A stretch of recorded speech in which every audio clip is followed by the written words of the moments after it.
But you know, something felt really a little weird it. today, Chuck, and that was it. Talking to Chucky T on a Tuesday, but no primary. But there is still more to come, and Hillary Clinton still hanging on, even after kind of a tough weekend for her as a candidate, correct? It is, and you know, it's funny watching her this weekend, and you know, she clearly had a bunch of good events in Puerto Rico and sort of flexing her political muscle down there.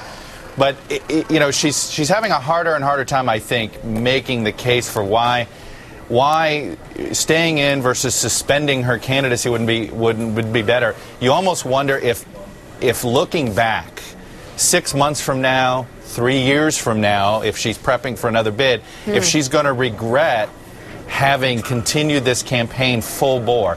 I mean, what's interesting is when she talks about Florida and Michigan, and she talks about certain things that she wants to fight for here at the end, she could have suspended her candidacy, kept her delegates throughout basically the month of May, been winning primaries as a suspended candidate, which would have only enhanced her profile. There's no doubt she still would have won West Virginia and Kentucky, maybe by not those greater margins, but she still would have won. And she still could have made the fight for Florida and Michigan State behind the scenes.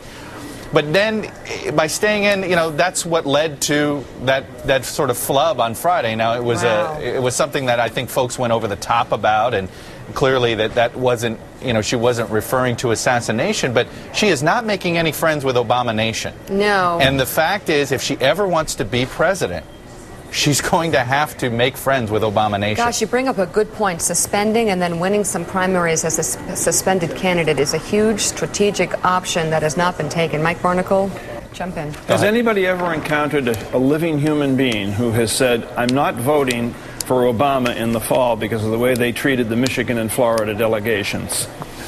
I mean, it's like such a non-factor when it comes to voting in the fall.